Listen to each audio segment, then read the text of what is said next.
ಇನ್ನು ಪರಮೇಶ್ವರ್ ಅವರ ಒಡೆತನದ ಶಿಕ್ಷಣ ಸಂಸ್ಥೆಗಳ ಮೇಲೆ ಇಡಿ ದಾಳಿ ವಿಚಾರಕ್ಕೆ ಸಂಬಂಧಪಟ್ಟಂತೆ ಇದೊಂದು ರಾಜಕೀಯ ಪ್ರೇರಿತ ದಾಳಿ ಅಂತ ಕಾಂಗ್ರೆಸ್ ಆಕ್ರೋಶ ಹೊರಹಾಕಿದೆ. ಇದು ರಾಜಕೀಯ ಪ್ರೇರಿತವಾಗಿರುವಂತಹ ದಾಳಿ ಅಂತ ಆಕ್ರೋಶ ವ್ಯಕ್ತಪಡಿಸ್ತಾ ಇದ್ದಾರೆ.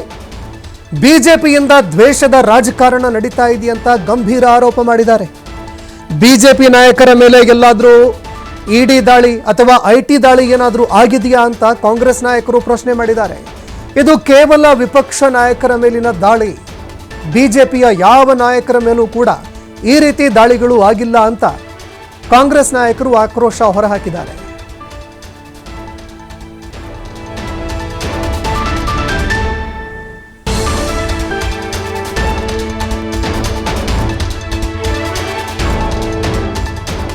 ನೋಡಿ, ಇದು ಹೊಸದೇನಲ್ಲ. ಆಪೋಸಿಷನ್ ಲೀಡರ್ಸಿಗೆ ಇದು ಮೊದಲನೇ ಸರಿನೂ ಆಗ್ತಾ ಇಲ್ಲ.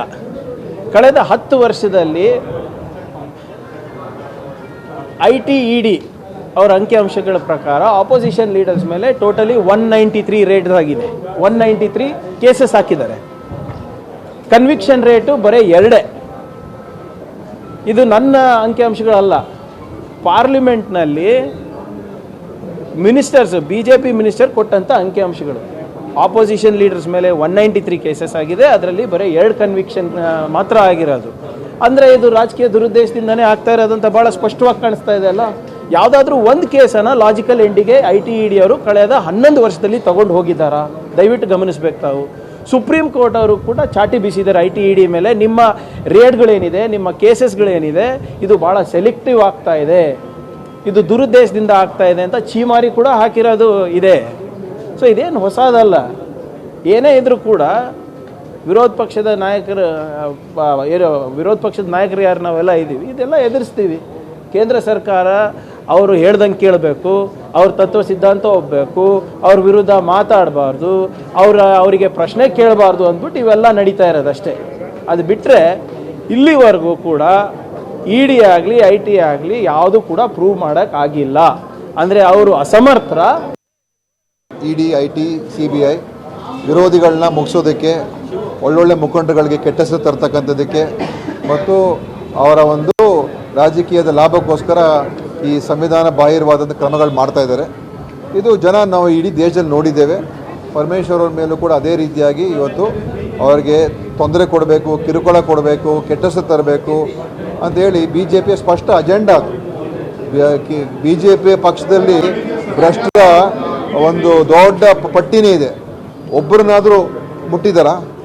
ಒಬ್ಬರನ್ನಾದರೂ ಹತ್ರ ಹೋಗಿದ್ದಾರಾ? ಇದು ಇಲ್ಲಿ ಇದರಿಂದನೇ ಗೊತ್ತಾಗ್ತದೆ ಏನು ಅಂತ. ಇಡಿ, ಐ ಟಿ, CBI ವಿರೋಧಿಗಳನ್ನ ಇತ್ತೀಚಿನ ಇಡಿ, ಐ ಟಿ ಈ ದಾಳಿಗಳನ್ನು ನೋಡಿದರೆ ರಾಜಕೀಯ ದ್ವೇಷದಿಂದ ಇಂಥ ಕ್ರಮಗಳನ್ನು ಇಡಿ ಅವರು ತೆಗೆದುಕೊಳ್ತಾ ಇದ್ದಾರೆ ಅನ್ನೋದು ಸ್ಪಷ್ಟ ಆಗ್ತಾ ಇದೆ. ಅಂಥದ ಸಾಲಿನೊಳಗೆ ಈ ಪರಮೇಶ್ವರ್ ಅವರ ಸಂಸ್ಥೆ ಮೇಲೆ ಈಗೇನು ರೇಡ್ ಮಾಡಿದ್ದಾರೆ ಇದು ಒಂದು ಸೇರ್ತದೆ. ಹಿರಿಯ ದಲಿತ ನಾಯಕರು, ಹಿರಿಯ ರಾಜಕೀಯ ಮುತ್ಸದ್ದಿಗಳು ಆಗಿರ್ತಕ್ಕಂಥ ಮಾನ್ಯ ಪರಮೇಶ್ವರ್ ಅವರಿಗೆ ಏನೋ ಒಂದಿಷ್ಟು ಮಜ್ಜುಗರ ಮಾಡಬೇಕು ಅಂಥೇಳಿ ಇಡೀ ಈ ಒಂದು ದಾಳಿಯನ್ನು ಮಾಡಿದೆ ಅನ್ನೋದು ರಾಜಕೀಯ ವಲಯದಲ್ಲಿ ಸ್ಪಷ್ಟ ಆಗಿದೆ. ಇತ್ತೀಚಿನ ನಮ್ಮ ದೇಶದಲ್ಲಿ ಇಡಿನ ದುರ್ಬಳಕೆ ಮಾಡಿಕೊಂಡಷ್ಟು ಸ್ವಾತಂತ್ರ್ಯ ಬಂದಾಗಲಿಂದಲೂ ಕೂಡ ಸುಮಾರು 70 ವರ್ಷ ಯಾರೂ ಕೂಡ ಮಾಡಿರಲಿಲ್ಲ. 67 ವರ್ಷ ಅಲ್ವಾ? ಐ ಟಿನೂ ಅಷ್ಟೇ ದುರುಪಯೋಗ ಮಾಡ್ಕೊಂಡಿದ್ದಾರೆ. ಆಮೇಲೆ CBI ಅದನ್ನು ಕೂಡ ದುರುಪಯೋಗ ಮಾಡ್ಕೊಂಡಿದ್ದಾರೆ. ಯಾವ ರೀತಿ ಐ ಟಿನ, ಇ ಡಿನ ಮತ್ತು CBIನ ದುರುಪಯೋಗ ಮಾಡ್ಕೊಳ್ತಾ ಇದ್ದಾರೆ ಮೋದಿಜಿಯವರ ಸರ್ಕಾರ ಅಂತ ಹೇಳ್ತಾ ಇದ್ದೀನಿ. ನಮ್ಮ ದೇಶದಲ್ಲಿ BJPಯವರು ಇಡಿ ಮತ್ತು CBIಯನ್ನು ಹಿಡ್ಕೊಂಡು ನಮ್ಮ ಐ ಟಿ, ಇಡಿ, CBI ಇವು ಎಲ್ಲವೂ BJPಯವರು ಕೇಂದ್ರ ಸರ್ಕಾರದ ಕೈಗೊಂಬೆ ರೀತಿಯೊಳಗೆ ಕೆಲಸವನ್ನು ಮಾಡ್ತಾ ಇದ್ದಾವೆ. ಮತ್ತು ಅದು ವಿಶೇಷವಾಗಿ ದಲಿತ ಸಚಿವರು, ಶುದ್ಧ ಹಸ್ತದ ದಲಿತ ಸಚಿವರನ್ನ ಕಂಡ್ರೆ ಮೊದಲೇ ಅವ್ರಿಗೆ ತಡ್ಕೊಳಕ್ಕಾಗಲ್ಲ ದಲಿತರನ್ನ ಕಂಡ್ರೆ. ಹಿಂಗಾಗಿ